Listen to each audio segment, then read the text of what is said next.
Your old buddy Joe back here bringing you lessons from my life and times as a plant manager, trying to bridge the gap between the best practices in reliability and the reality that you live in your plant every day. Today's topic is leadership lessons of George S. Patton. He was a flamboyant general during World War II and one of the best in U.S. history. Had some issues with them, but as a general, he was top notch. First of all, look to your bottom right, hit like and subscribe.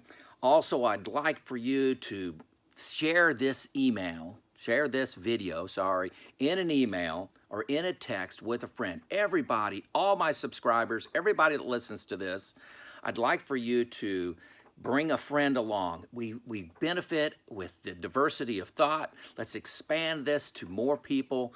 Please do that for me, and let's make this a much more exciting, more engaging group so we can learn from each other. So first of all, this video is from several phone conversations, comments I've been getting, email I've been giving, and the result of me engaging in 32 plants around the world.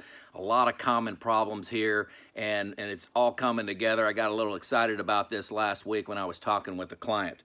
So let's go to the whiteboard. We all love it. Patton quote here. Print this out, go online, get this, and put it on your wall. It's a great one. A good plan violently executed now is better than a perfect plan to be executed at some indefinite time in the future. George Patton. So it's all about starting, folks. It's all about starting.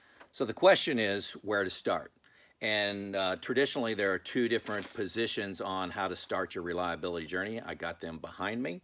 But I am looking at this from a 2019 current state position. That's very important. 2019, not looking at 1980, 2019. Okay, so let's look at the two different approaches. I've called one the perfectionist and one top management. Let's look at the perfectionist. And I got it broken down to pros and cons, as you can see here. Hey, let's do things the disciplined way. There's books written on how to do a reliability journey. I mean, there's countless books, there's countless papers written on that. It's a proven approach. There's a lot of companies you can go to and say, look at me, follow me, do what I did. You can learn from experienced guides. I mean, they're all over the place. Go to the SMRP conference. They're everywhere. There's experienced guides that have been there. There, some examples, hey, planning and scheduling, FMEA, PDM, root cause analysis. I mean, all these procedures are out there readily available for you. Why not follow the disciplined, proven approach? The defined processes. You don't need to invent anything, okay? Now, there's cons to this one. 2019 vantage point. It takes years to get results. Driving all these systems and getting a whole organization aligned takes years. Take it from me, years. Ask those guides how long it took them. A lot of distractions. You get into business cycle issues. Hey, we don't have money this year. We got money this year. Hey, how about doing it now? So you have this start and stop aspect to it. You have people coming and going. You don't have people staying in careers for 30 years anymore. You have people coming in and out. If they stay 5 years, you're lucky. So a lot of distractions, and there's a couple examples.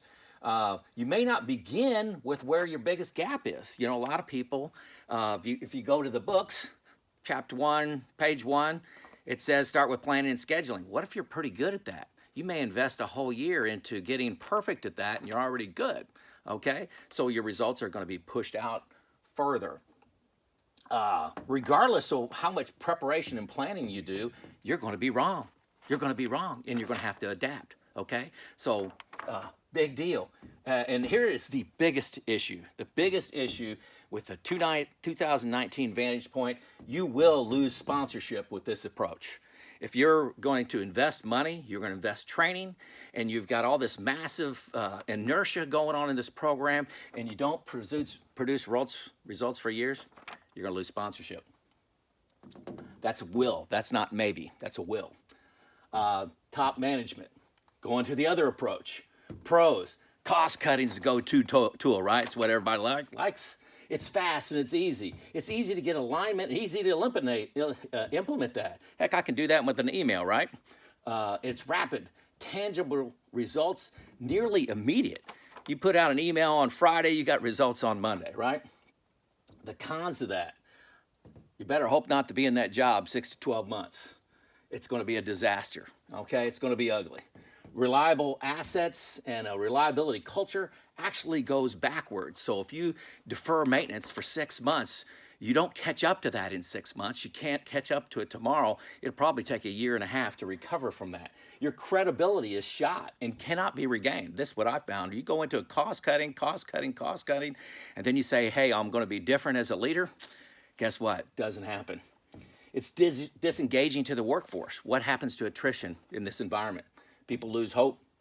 And these are just rough guesses on my part because I've had to do this a few times. It's going to cost you 3 to 5 times what you saved in cutting costs to recover the reliability that you once had. So 3 to 5 times. That's a big deal. That's not even counting the years that you lost. Well, gang, if you've been watching my videos, and this is number 48, you know that there's actually a third option out there, a third option. And let me detail it a little bit. I'm calling this the Patton Plan, okay? Never used that term before, but it sounded fun today. You're going to begin with current state waste. We're going to Kaizen with the decision makers. So do some observation-based waste in your plant, define 30, 60, 90-day plans, and then apply the best practice tool in your reliability toolkit to the waste in your plant in very small segments to hit 30, 60, 90-day action plans. I didn't put any 5-year action plans out there, as you notice. So you've seen those plans before. I've got 46 other videos on that, 47 other ones on that. Hey, the pros of using this lean approach. It will work. It will work, no question. 32 examples of me having it work and hasn't even come close to failing. No, there was no touch and go time period. Very fast results. Sponsorship is maintained. The simplicity of the actions drives engagement on the shop floor and alignment of the whole organization. They see really positive things happening on the shop floor. It's not just talk, not just training that people go to. Not saying training's bad. Every best practice will be implemented along the journey based on the observed waste. This is not counter to reliability best practices. It's taking those reliability best practices, boiling down into their simple elements, and applying them based on the observed waste in the right sequence, right? That's where the big gain comes from, using lean concepts to see the waste. It's also sustainable and scalable. All these actions these aren't just quick wins. This isn't cutting costs at all. It's attacking waste in a systemic way that you can build into the best practices. The cons of this approach, it takes a bold leader. I haven't stated this before, but in preparing for this, I've really decided you really need a good, strong champion out there that believes in this concept. And we got to help create that bold leader sometimes by observation, letting them see the waste and giving them some feedback. But it takes a bold leader to do that. It's not as fast as cost cutting. Let's be honest. Cost cutting, you can get results in weeks this way, but not in hours. Cost cutting's hours. The perfectionist, group one on the other video, they'll hate the failures. They'll point to, hey, you had some failures, you had to adjust. This is not a perfect plan. It's a good plan, violently executed. George Patton, right? So where you get money, this is the PDCA cycle. Plan, do, check, act.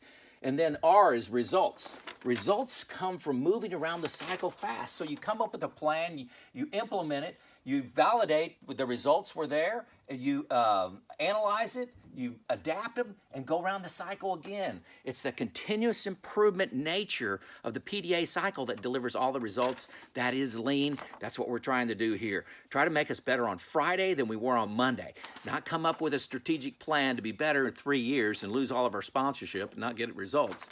PDCA, go around there fast. So the perfectionists are not going to like that. So, hey, it's built on failure. But those that have been in the reliability game understand failure is what you learn from. Accelerate your learning by failing fast, correct? Oh, it's not what others have done. That's one of the main cons. Other people have been successful this other way. And it's a 5-year plan to deliver results with upfront loaded cost. Nobody's done it this way before. Well, nobody you may have know have done it this way, but believe me, I've got a significant amount of experience, and I'm confident other people in the world have been doing it this way too. And lean concepts applied to production have been around for, years and years and years. Just applying it to maintenance here is a little bit unique in what lean-driven reliability is based on. So, hey, Joe's challenge for this week. You're making this too hard, folks. You're making it way too hard. The complexity is frustrating. The complexity and frustration, the frustration comes from trying to implement methods that were successful 20, 30, 40 years ago with the 2019 business challenges that the plant manager has. He or she needs results now, and you're offering a plan that will give results in 3, 4, 5 years. That's where the frustration is coming from. Cultures are colliding, right? Recognize it. I don't make these videos for you to agree with me. I make them to educate you and inspire you to action. The action that I need you to do this week: stop arguing these losing positions. The perfectionist and the cutting cost are losers. Those solutions will not work in 2019. I need you to look for an alternative. Look for something that fits the business case, the culture of and current state in 2019. This is not the answer. This is an answer I know works. Begin your journey, folks. This stuff isn't that hard. I've got 48 videos out there trying to make this simple and trying to get people to start, get off the positions that you've taken for the last 20 years, 30 years, and things that have worked in those different times and not with the challenges we have today. It's really not that hard. If I can help you in any way, drop me an email, drop me a comment. I can be your experienced guide. Set that up with me. I guarantee I could shave years off your deployment. Thank you.